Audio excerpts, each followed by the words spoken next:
Hello বন্ধুরা, সবাইকে good morning. আমি কাকুলি, আমার নতুন একটা ভিডিওতে তোমাদের সবাইকে অনেক স্বাগত।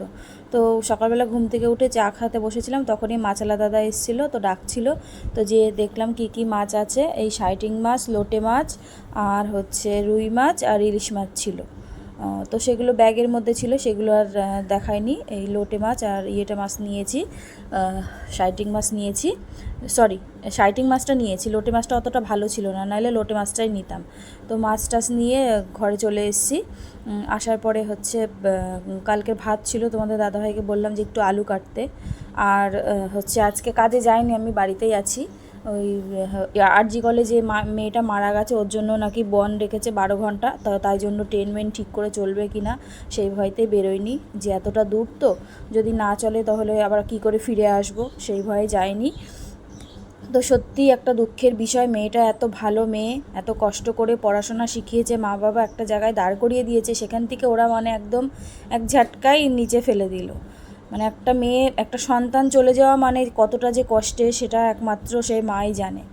যারা এইসব কাজগুলো করে তাদের কি বাড়িতে মা বোন কেউ নেই? তারা কি তাদের কথা একবার মানে মুখটা মনে পড়ে না তখন এইসব কাজগুলো যখন করে?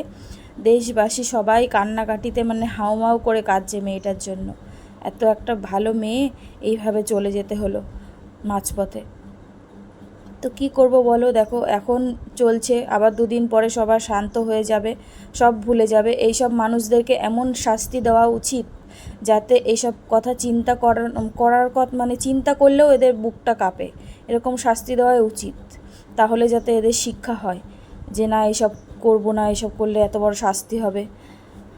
আর আমরা বলে কি করব বলো, ভগবান উপরওয়ালা যদি কিছু না করে, আমরা বলে কিছু করার নেই।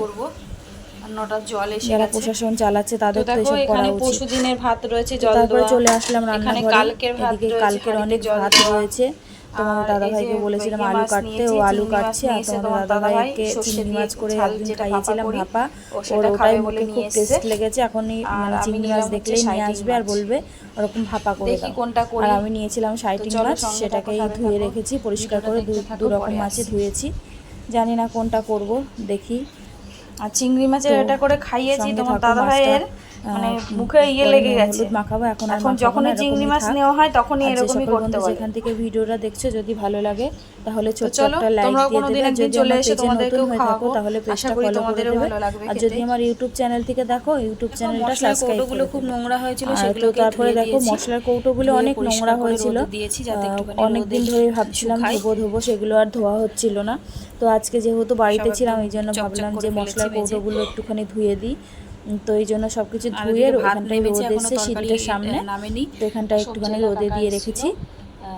পটলগুলো দেখবে জিনিস পরিষ্কার পরিচ্ছন্ন থাকলে বেশ দেখতেও ভালো লাগে, আর সেই জিনিসটা ব্যবহার করতেও ভালো লাগে। তো সেইগুলো করে নেওয়ার পরে তারপর সবজিওয়ালা কাকা এলে, সবজি নিয়েছি, অনেক সবজি নিয়েছি। হচ্ছে উচ্ছে নিয়েছি, কুমড়ো নিয়েছি, পটল নিয়েছি, ঝিঙে। পটলগুলো দেখো এত সুন্দর সুন্দর পটল এনেছে না, মানে আমার এই পটলগুলো খুব ভালো লাগে, লম্বা লম্বা। আর ঝিঙেও এনেছিল, ঝিঙেও নিয়েছি খানিকটা। আমার এই ছোট ছোট ঝিঙেগুলোই বেশি ভালো লাগে, বড় বড় ঝিঙে একদম ভালো লাগে না। আর এদিকে হচ্ছে মশলা, ভাতটা নামিয়েছি, তরকারি এখনো হয়নি, মশলা করছি। রান্না কমপ্লিট হয়ে গেছে।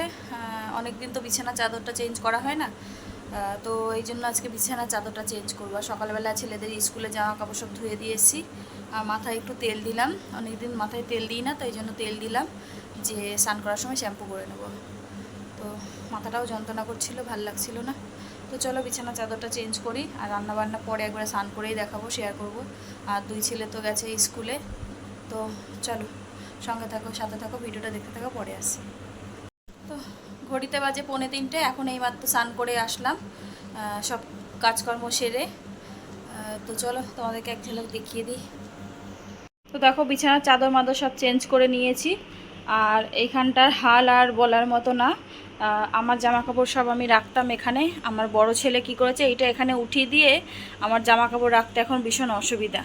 দেখো এই এক সাইডে অল্প কটা রেখেছি, আর তার মধ্যে চেয়ারে রেখেছি, আর এখানে চেয়ারে 3-4জনার জামা কাপড় দিয়ে একদম জগা খিচুড়ি বেঁধে গেছে। একটা মানে আমার জামার রাখার জন্য একটা কিছু না কিনলেই নয়। এখন কি করেই বা কিনবো, তোমার দাদা ভাইয়ের কাজও নেই, খুব অসুবিধার মধ্যেই চলছি। এখন কেনার কথা তো মানে চিন্তাও করা যাবে না। তো চলো রান্না করে যাই, তোমাদের একবারে রান্নাটাও শেয়ার করে দিই কী কী রান্না করলাম। আর ছেলেদের জামা কাপড় সকালবেলা কেচে দিয়েছিলাম স্কুলে, সেগুলো শুকিয়ে গেছে, তুলে নিয়ে আসলাম। চলো রান্না করে যাই। অনেক দিন পর একদম মানে রান্না সেরে একদম গ্যাস ট্যাস পুরো পরিষ্কার, টেবিল ঘরটা মুছে অনেক দিন পরে করলাম। তো চলো তোমাদেরকে দেখিয়ে দিই আজকে কি কি রান্না করলাম।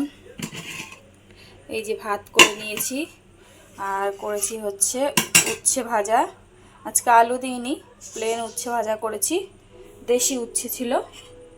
আর এই যে এখানে করে নিয়েছি চিংড়ি মাছ, হচ্ছে ইয়ে দিয়ে সর্ষে দিয়ে যেমন ঝাল করি সেরকম করে, মানে একদিন করে খাইয়েছি তোমাদের দাদা ভাইয়ে, খেয়ে মুখে স্বাদ লেগে গেছে। এখন চিংড়ি দেখলেই নিয়ে আসবে আর বলবে এরকম করে করো। আর কয়েকটা গোটা লঙ্কা দিয়ে দিয়েছি আমাদের গাছের। আর এখানে করেছি হচ্ছে শাইটিং মাছ। ভেবেছিলাম বেগুন দিয়ে করব, কিন্তু বেগুন পাইনি। তারপরে হচ্ছে পটল নিয়েছিলাম সবজি এলাকার থেকে, তো সবজি ওই পটল দিয়েই করেছি। দেখো কালারটা কীরকম এসছে। চিংড়িটাও বেশ কালারটা ভালোই এসছে।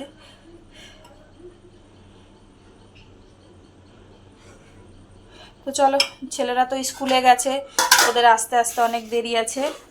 আমরা খাওয়া দাওয়া সেরে নিই, ভীষণ খিদেও পেয়ে গেছে। সকাল থেকে অনেক কাজকর্ম করলাম, আর চাদরগুলো কাচিনি। যদি রবিবারে ছুটি থাকে রবিবারের দিন কাচবো। তো চলো খাওয়া দাওয়া করি, সঙ্গে থাকো সাথে থাকো, পরে আসছি। তো খাওয়া দাওয়া করে উঠতে উঠতে দেখি চারিদিকে পুরো মেঘে অন্ধকার হয়ে গেছে, আর হাওয়াও দিচ্ছিল। তো সে আর কিছুক্ষণ পরে বৃষ্টিও নেমে গেছিলো জোর, সেটা আর তোমাদের সামনে দেখায়নি। বৃষ্টিটা বেশ যতক্ষণ হয়েছে বেশ ভালো জোরেই হয়েছে। আর এদিকে পুরো মানে মেঘে একদম অন্ধকার করে দিয়েছে, মানে মনে হচ্ছে সন্ধ্যা লেগে গেছে এরকম একটা হয়ে গেছে। আর এদিকে হাওয়াও হচ্ছিল, দেখো নারকেল গাছের পাতাগুলো কীরকম নড়ছে।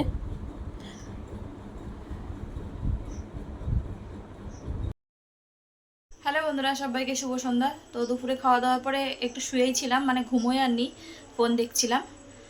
তো তারপরে এখন উঠলাম, উঠে হচ্ছে চা রান্নাঘরে আসলাম চা বানানোর জন্য। আর হচ্ছে বিকেলে না, দুপুরে খাওয়া দাওয়ার পরে যে শুয়েছি, মানে পুরো চারিদিকে অন্ধকার করে সেই বৃষ্টি হয়েছে। এখন আকাশটা বেশ ভালো লাগছে, দাঁড়াও তোমাদের এক ঝলক দেখায়। তো দেখো আকাশটা কি দারুণ লাগছে।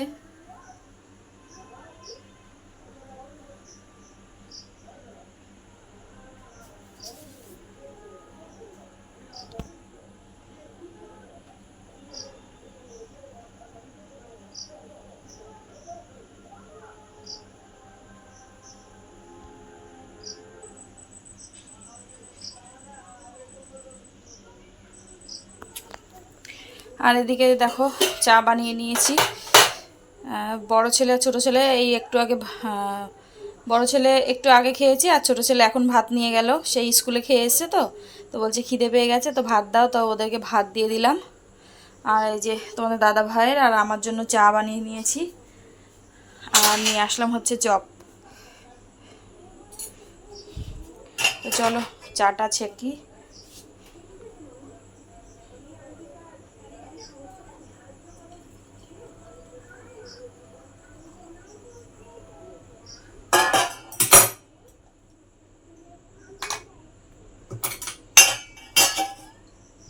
লিকার চা দেখবে এরকম হালকা কালার আসবে, বেশ ভালো লাগে।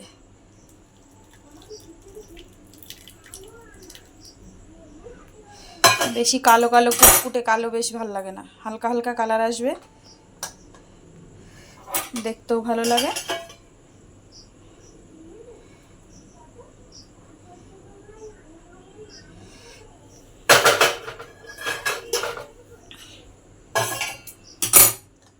আর দুপুরে খাওয়া দাওয়ার পরে হচ্ছে ওই গাছ থেকে পুঁই শাক পেড়ে রেখেছিলাম কালকের জন্য।